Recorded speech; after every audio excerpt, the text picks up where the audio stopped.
First Take is presented by Chase, so you can easily master the way you bank. And in part by State Farm. Find your agent at statefarm.com.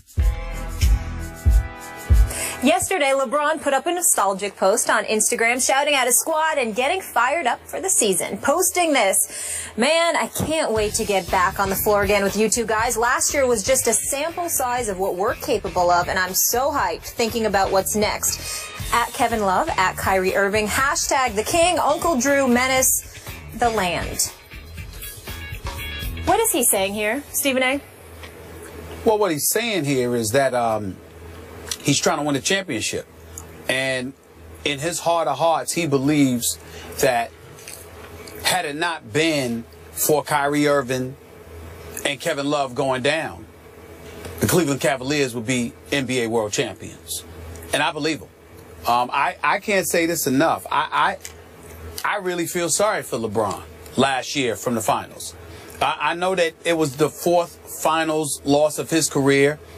It's one of those things where I don't give any accountability to him whatsoever with that NBA finals loss. I know that he was horrific from three-point range, which you repeatedly bring up, Skip, and that's legitimate. I get that. But that's about the only thing that you can say. When you talk about a Herculean effort that was put on display, there is no question that that's what LeBron James did in the NBA Finals. He seemed to have virtually no help whatsoever on the offensive end of the floor. Matthew Dellavedova and Iman Shumpert are defensive players. J.R. Smith was a complete no-show, and as much as I like J.R. Smith, I made my feelings very, very clear about him.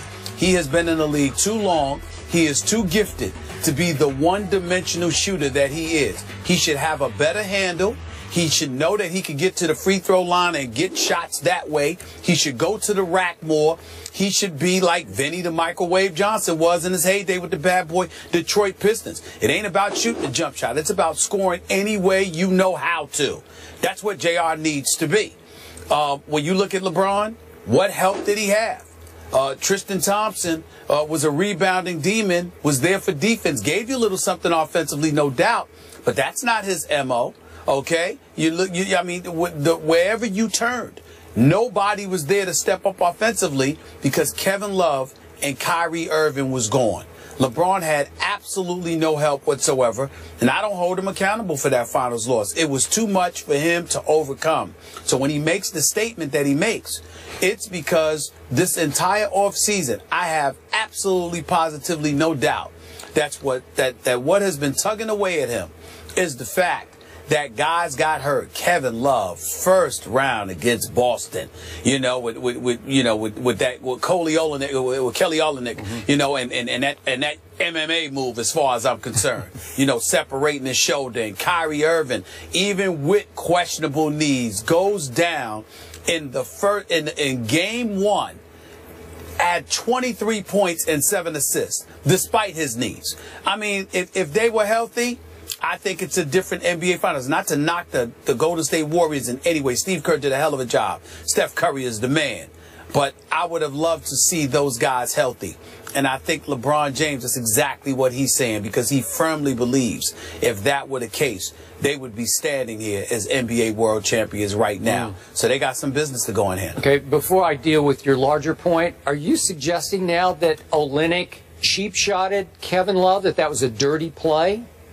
Skip, I said that today. I don't remember you saying it was dirty. I thought we both agreed they just got tangled up a little bit. No, I said, listen, that looked like an MMA move to me. I didn't like the move at all. I'm not going to call him dirty or whatever, but I think that particular play, he did not have to do what he did, which led to the separation of Kevin Love's shoulder. You're going for the ball. He didn't have to grab his arm that way. Now, I'm sure he did not intend to separate his shoulder. I don't think so. But it was a suspect move on his part. I'm not saying he intentionally hurt the shoulder, but it was a suspect move. Okay, back to the larger issue.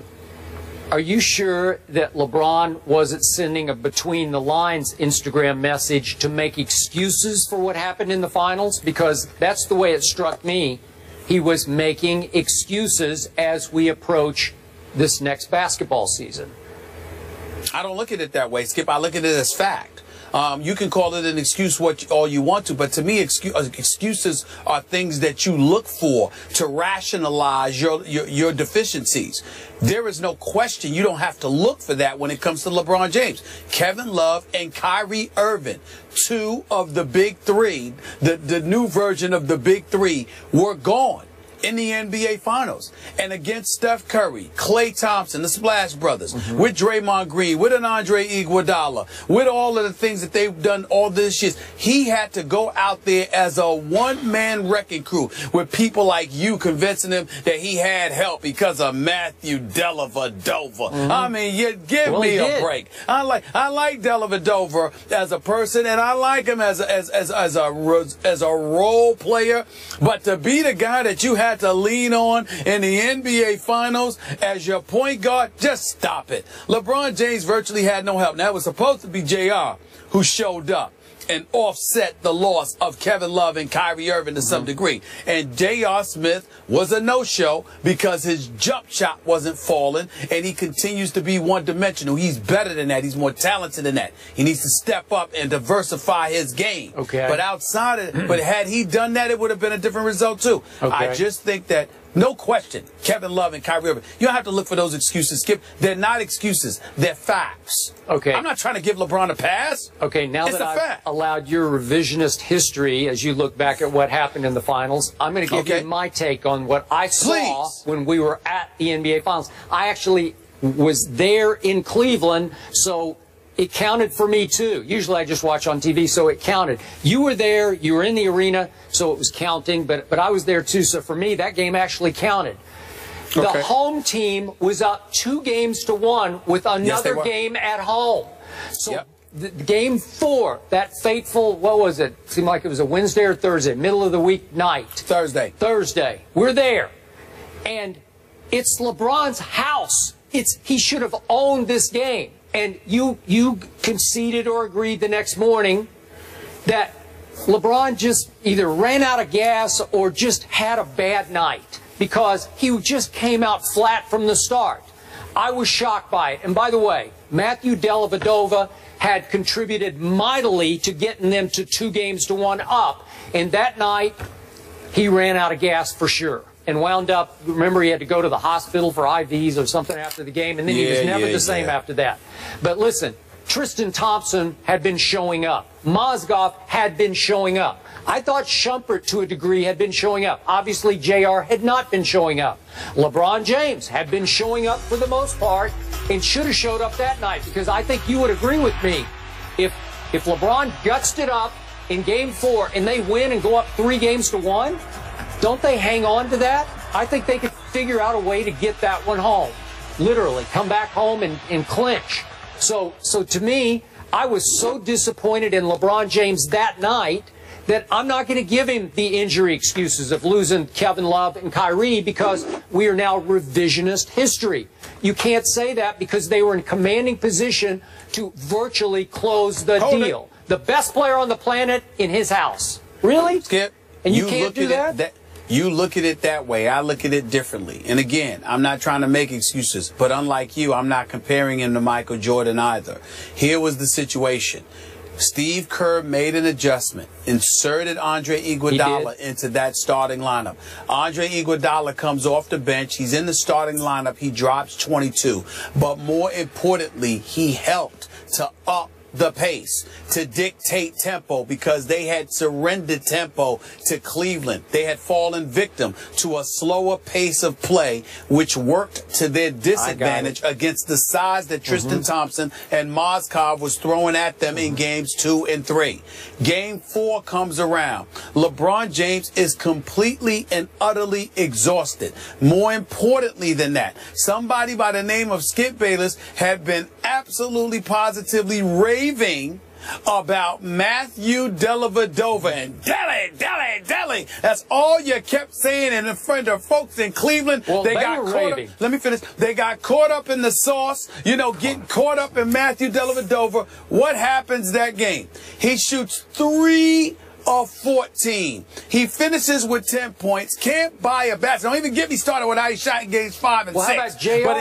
But in game 4. In Game 4, he shot 3 of 14. So LeBron's looking for him. JR shoots 2 of 12 in that game. He gives you absolutely positively nothing. So LeBron, who's averaging more than 40 minutes, okay, who's got to carry the load both offensively and defensively, was spent.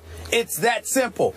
Anybody who watches basketball, who knows basketball, knows what happened. I'm not sitting there. Listen, if LeBron played like garbage, I would be right up here saying he played like garbage. But it was not that simple. You get to a point where you're running up and down the floor against these brothers, these Greyhounds, and you have virtually no help whatsoever on the offensive side of the ball. And inexplicably, I might add, David Blatt, what does he do with Timothy Mozgov? Barely nothing for the rest of the series. Everywhere LeBron turned, he had no help on the offensive side of the ball. And they got blown out in that game, if you remember. It wasn't like it was a close game where he didn't show up. They got ran out of the gym in Cleveland for that Game 4 because he had nothing due to fatigue and the rest of them had nothing due to lack of skill. I thought he was the fittest player on the planet as well as being the greatest player on the planet. Is anybody in better shape than LeBron James and you run out of gas in the fourth game of the NBA Finals? Well, he didn't run out of gas for the series. He ran out of the gas for that particular game. You have to remember, Skip. Hold on, Skip. We all lamented everything that was going on. You got the 2-2-1-1-1 format. You got the travel. Hell, we were tired. Let me tell you something right now. Talk about him quitting. Speak for yourself. I was ready to quit with those afternoon shows. With those afternoon shows that we were doing. It almost killed me. You understand? I was tired. So I know he was tired. All I'm saying to you is I'm looking at what it was. I would love to sit here and eradicate those excuses. Trust me, I don't give him that excuse. I didn't give him that excuse when they lost to Dallas. I didn't give him that excuse when they lost to San Antonio and they got obliterated and ran out of the gym in 5 games. I didn't do that. But this particular series, well, wait a minute. So if you want to make an argument and look for excuses, you can find anything. I don't roll like that. Here's the reality. The brother was tired. He was vastly outnumbered. Kyrie Irving and Kevin Love being gone and J.R. Smith not showing up to do what he was supposed to do were death knells. There's no way around that. There's no way around that. I don't even count these finals losses against LeBron. I really don't. I really don't. He had no shot. Okay, maybe he's not the greatest player on the planet. Maybe we're setting his bar too high. If that's the point, then I'm good with it. All right, if that's the point you want to, I'm not going to go that far. I don't see a player in basketball better than him. I know Kevin Durant thinks he is. I think Kevin Durant is number 2, could easily be number 1, but he's got to win a chip before he's ready to claim number 1. And I love me some Kevin Durant. The brother's big time. But at the same time, I'm not going to give him the edge over LeBron, not just yet. But at the same time, look at the mileage. See, you want to ignore all of these things. I'm sitting there saying to you, Skip, I get it. When you were talking about him being scared to go to the free throw line years ago, when you talk about him in pressure and clutch situations, I get all of that.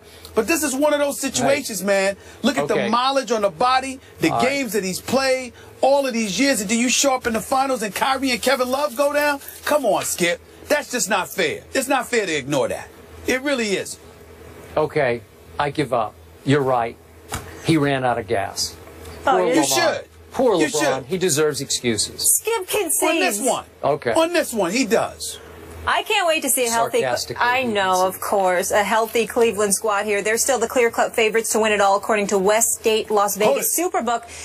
The Cavs. I don't agree with that. But guess who's number 2, Even with Skip? them, I don't think they're the favorites to win it all. Guess who's number 2? Your Spurs. Well, as my man just said here, seriously? I mean, the Spurs should be the favorite. I don't think they should be favored ahead of the Spurs. No. Oh, no, I don't believe that. Thank you.